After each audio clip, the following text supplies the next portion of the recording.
Magandang araw mga kapunas. Muli si Introvert nagbabalik at ipapakita naman natin ang scrubber tower kung paano linisin, tanggalin ang mga carbon dyan sa loob ng scrubber.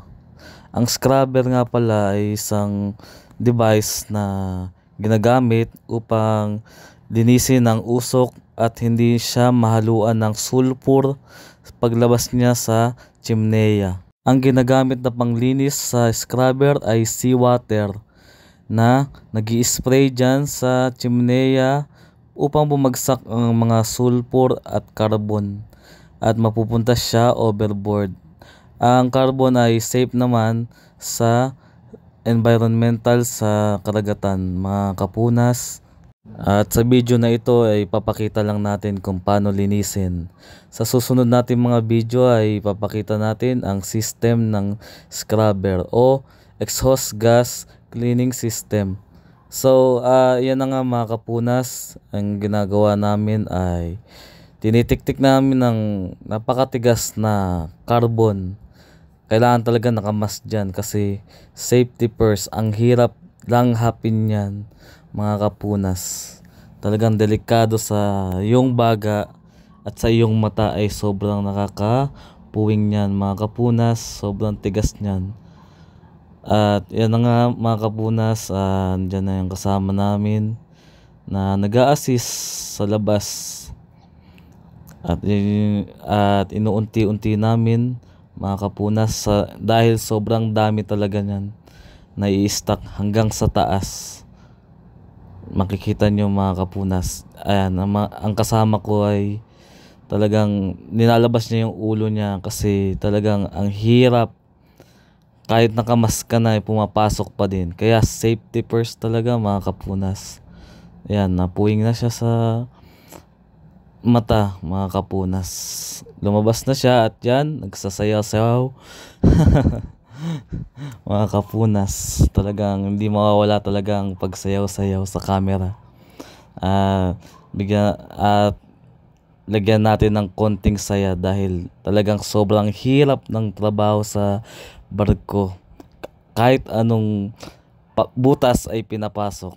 So iyan, bumalik na nga ang kasama ko mga kapunas at simulan niya akong i-assist para tanggalin na yung mga carbon dyan sa loob.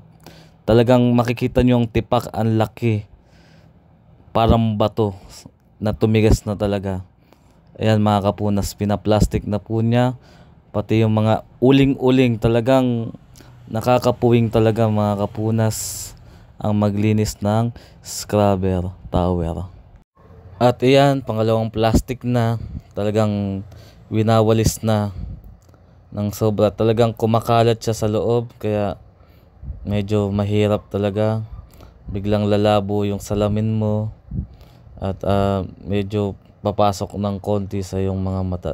Talagang after talaga ng paglilinis niyan ay sa todo ligo talaga. At yan nga pala yung bakal na ginamit namin pangharang sa drain upang hindi bumagsak yung mga carbon at uling. So yan nga mga kapunas, pinasok namin yung part ng sa exhaust sa pinakataas. May damister dyan at makikita natin sa second part, sa upper part ng scrubber tower. Dyan pinasok namin at nilinis ang loob nito. Talagang madumi, parang uling talaga. Binugahan ng hangin at talagang magmamaska, full face mask dyan sa loob dahil ang hirap talaga masinghot yung parang uling-uling na yan na carbon na nabubuo dyan sa scrubber exhaust. At yung dalawang Peter dyan, tamang senti lang. Pero syempre nag-a-assist sila ang tagabukas at tagasarado ng manhole. Kami ay mga kapunas lamang, tagalinis lamang at ampas lupa. Joke lang, pero di naman dapat binabaliwala yun. Kasi mahalaga din ang role ng wiper upang tagapaglinis dyan sa machinery. At yan na nga ang third engineer namin Pinoy na talagang todo assist. Shout out sa iyo Mr. Rajan. Inassist nakamit. Nakita nyo naman mga kapunas kung gaano kaitim. Kung gaano kaitim ang boiler suit. Tumatagos talaga yan hanggang sa boiler suit. At ayan na, sinimulan ng isarado ng mga Peter ang upper part ng exhaust gas cleaning system or scrubber. Panel side dyan mga kapunas. Shout out sa iyo Angelo and Kuya Duran. Ayan, sinimulan na nga nilang barilin. Talagang mas sealed at nilagyan na ng cover mga kapunas. At sunod naman mga kapunas, kasama ko si Third Engineer Rajan upang maglinis ng sensor dyan naman sa pinakataas ng exhaust gas cleaning system or yung panel. Talagang nasa pinakatukto kami ng barko. Yan na, nasa taas talaga nakapwesto yung chimney namin.